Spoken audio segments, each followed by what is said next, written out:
Halo, ya, ini merupakan video part 5 dari chapter 15 tentang equity. Sebelumnya di part 4 kita membahas tentang saham treasury ya, tentang saham treasury. Di mana untuk tahun ini juga ada beberapa perusahaan di Indonesia yang melakukan buyback atau pembelian kembali sahamnya, yaitu ada Nippon yang sari roti itu ya, yang Nippon Indosari kalau nggak salah namanya, kemudian Saratoga, Ramayana dan sebagainya. Ada juga perusahaan-perusahaan di Indonesia yang tahun-tahun ini atau awal tahun yang lalu itu juga melakukan penjualan kembali saham treasury-nya seperti Telkom gitu. Itu tentunya ada kebijakan itu tentunya didasarkan oleh strategi perusahaan terkait dengan saham dan kepemilikan mereka seperti yang kita bahas di part 4.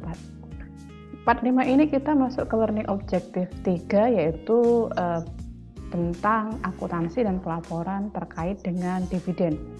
Ya, dividen ini merupakan sebetulnya adalah konsekuensi atau bagi hasil gitu ya, membagi laba yang didapatkan oleh perusahaan ke pemegang saham ya.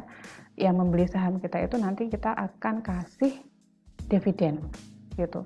Walaupun meskipun di sini dividen itu belum tentu ya dividen itu dibayarkan. Yang pertama, belum tentu dividen itu dibayarkan. Terus kemudian ada juga yang bilang gini, yang ini dikatakan di slide ini bahwa sedikit sekali perusahaan yang membayarkan dividen itu sama dengan return earning-nya ya. Jadi return earning-nya.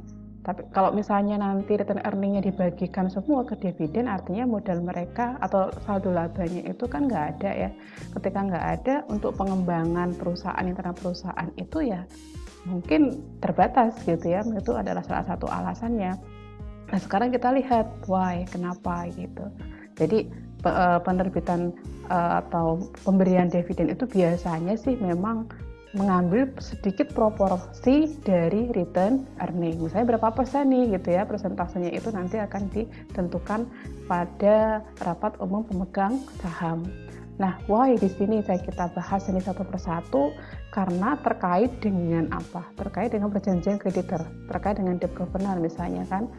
Karena kalau misalnya ada dana ya, misalnya gitu, biasanya bisa jadi untuk kreditor. Kemudian ya mungkin ada aturan-aturan dari perusahaan ya, ada dari istilahnya kebijakan perusahaan seperti itu. Kemudian untuk ekspansi seperti tadi yang saya jelaskan.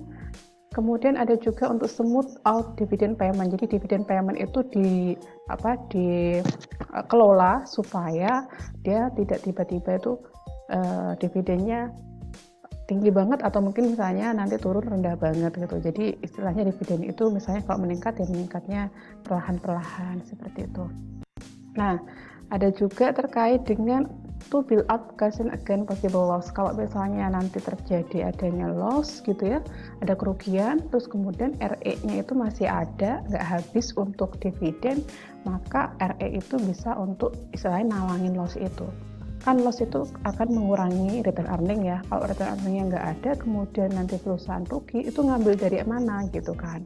Gitu nanti porsinya dari modal saham bisa berkurang gitu kalau misalnya nggak ada saldo laba atau return earning.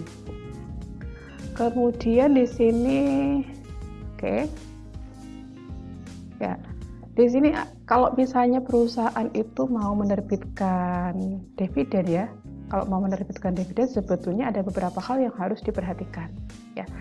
Sebelumnya perusahaan itu atau manajemen itu cukup dana gitu, cukup dana. Ini biasanya untuk cash dividen gitu ya, cukup dana untuk membayar dividen. Ada sumber dayanya lah untuk bayar dividen gitu kan. Misalnya katakanlah pemegang saham tuh nggak minta dibayarkan dividennya, tapi perusahaan harus bayar padahal kemampuannya itu saya di luar kemampuan ya, jangan juga seperti itu gitu. Kemudian di sini dibilang lagi bahwa sebetulnya harus memperhatikan ini loh, memperhatikan bahwa paling enggak itu ada istilahnya distribusi untuk untuk kedepannya sekarang maupun untuk kedepannya itu terjamin sebenarnya kayak seperti itu kalau misalnya kita membayar dividen itu. Jadi nggak bayar dividen itu kadang-kadang ya nggak perlu juga gitu kan kalau misalnya kita nggak tahu apakah kekayaan perusahaan itu untuk sekarang ataupun untuk kedepannya distribusinya itu mencukupi. Nah, untuk tipe-tipe dividen itu di sini ada 4 ya. Kalau di pengantar atau di dasar, akuntansi dasar dulu itu yang dipelajari cash dividend sama apa ya? Share dividend kan ya gitu. Nah, di sini ada tambahan yang namanya property dividend, liquidating dividend. Kalau cash dividend seperti namanya kan, seperti namanya yaitu dividennya dibayarkan secara cash. Nah, kalau share dividend sesuai dengan namanya juga artinya apa? Dividen yang diberikan pemegang saham dikasihkan dalam bentuk saham. Properti juga seperti itu, dikasih properti. Properti ini nggak tahu nih apakah misalnya bentuknya aset tetap atau misalnya contohnya investasi, bisa jadi itu perusahaan punya investasi di mana kemudian pemegang saham itu nggak dibayar dividen secara cash tapi dikasih bagian dari investasi. Atau misalnya perusahaan-perusahaan misalnya nih Astra gitu ya misalnya ya, pemegang saham misalnya dikasih kendaraan atau mobil keluaran terbaru gitu, walaupun tuh kalau Astra sih seringnya pakai cash dividend ya. Nah, liquidating dividend ini beda lagi. Kalau liquidating dividend itu adalah pemegang saham meminta dividen, sedangkan dividennya itu lebih tinggi daripada return earning. Itu yang disebut sebagai liquidating dividend. Jadi kurang gitu, return earningnya untuk membayar dividen itu kurang gitu, sehingga nanti akan ada porsi yang dilikuidasi yaitu dari setoran saham atau pembayaran saham dari pemegang saham itu sendiri.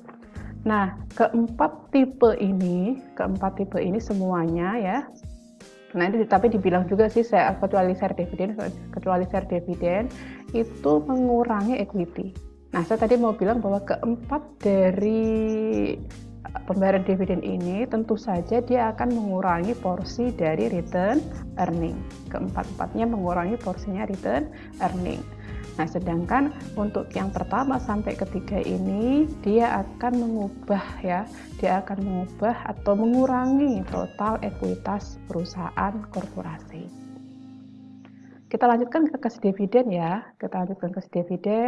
Nah, biasanya dividen itu nanti BOD, Dewan Direksi, kalau di kita atau Dewan Komisaris itu menentukan gitu, kita akan membayar cash dividen atau tidak, berapa porsinya, berapa persentasenya, kayak gitu. Nah, ketika misalnya nanti sudah mendeklar itu ada pengumuman. Kalau ada pengumuman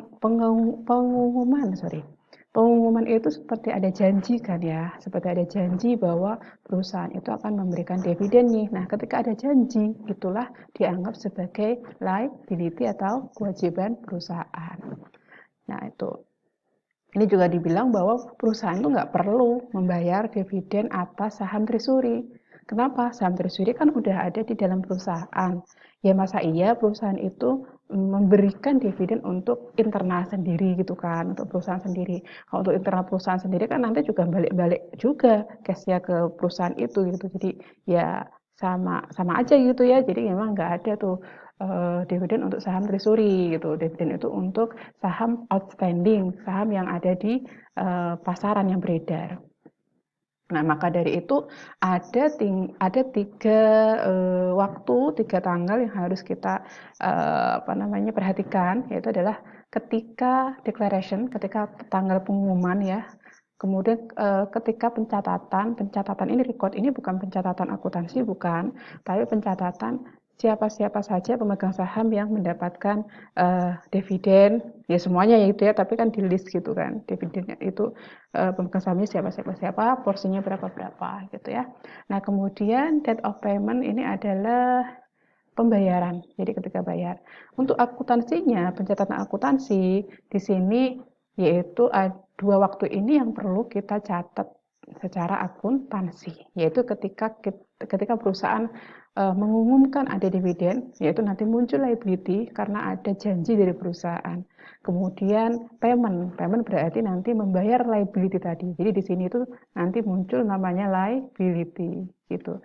Nah, di sini liability-nya dibayar, macam seperti itu. Langsung ke contoh soalnya. Contoh soalnya ini perusahaan Roadway pada tanggal 10 Juni ya, itu declare ya. Ada cash dividend sebesar 50 sen, berarti 50 sen ini 0,5 dolar, 10 sen dari 1,8 miliar lembar sahamnya, 1.800.000 lembar saham, dan pembayarannya itu Juli, gitu ya, pembayaran Juli. Dibilang lagi, to all stakeholder dari of record June pada untuk shareholder atau pemegang saham yang dicatat pada tanggal 24 Juni. Nah, ini berarti jurnalnya itu yang kita akan lakukan yaitu pada tanggal 10 Juni dan 16 Juli. 10 Juni ketika mengumumkan berarti nanti ada janji ya dari perusahaan, muncul liability, dan liability itu nanti akan dikredit.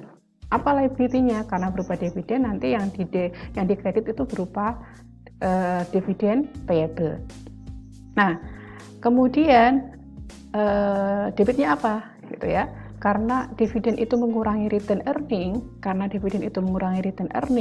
maka return earning-nya berkurang.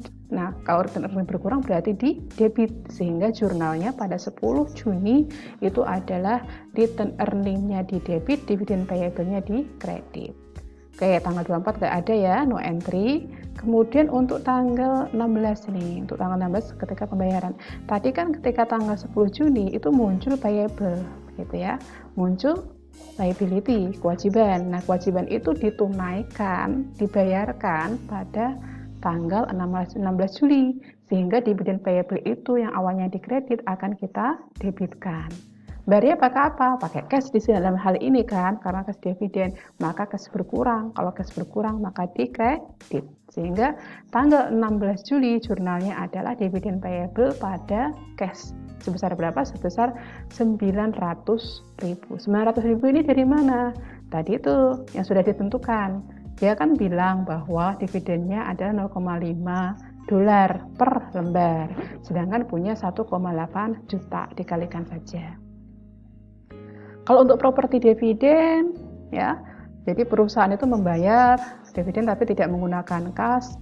Nah, di sini dibilang bahwa kita harus merestate dulu fair value dari properti. Jadi, kalau propertinya nilainya itu nanti bertambah, ya akan ada gain.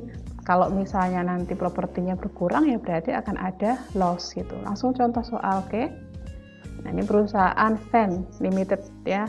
Kemudian dia memberikan ke pemegang saham itu apa nih yang diberikan propertinya, berupa investment in securities, berarti investasi dalam sekuritasnya, di mana carrying value, nilai carrying value itu berarti nilai seperti par gitu ya, nilai yang tercantum itu 1.250.000 ya, di mana dividen tersebut dideklar tanggal 28 Desember dan didistribusikan pada tanggal 30 Januari.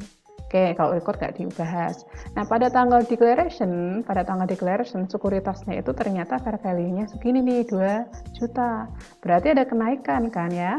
Ada kenaikan. Kalau ada kenaikan seperti ini, kita akan akui terlebih dahulu gain-nya. Gain-nya di kredit, kemudian investasinya bertambah di debit. Maka jurnal yang pertama yang dibuat itu adalah mengakui dulu kenaikan fair value-nya. Ini mohon maaf ya, kepotong sedikit, tidak apa-apa. Nah, kemudian ini kita akui equity investment pada unrealized holding gain or loss income gitu ya. Nah, kalau di kredit itu berarti gain gitu, walaupun nanti ada gain or loss gitu, tapi dia gain sifatnya. Kemudian yang berikutnya adalah mencatat yang dividennya tadi gitu kan, dividen itu mengurangi return earning ya, makanya return earningnya di debit. Sedangkan kreditnya itu adalah property dividen payable, berarti ada liability. Liability itu dibayarkan, ditunaikan, didistribusikan pada tanggal 28 Desember. Maka ketika tanggal 28 Desember yang tadinya ada property dividen payable-nya didebitkan. Dan Kreditnya apa? Langsung equity investment. Nilainya berapa? Nilainya 2 juta sebesar nilai fair value. Itu untuk yang properti dividen. Untuk liquidating dividen, share dividen mungkin nanti share split itu ada di video part 6 insya Allah.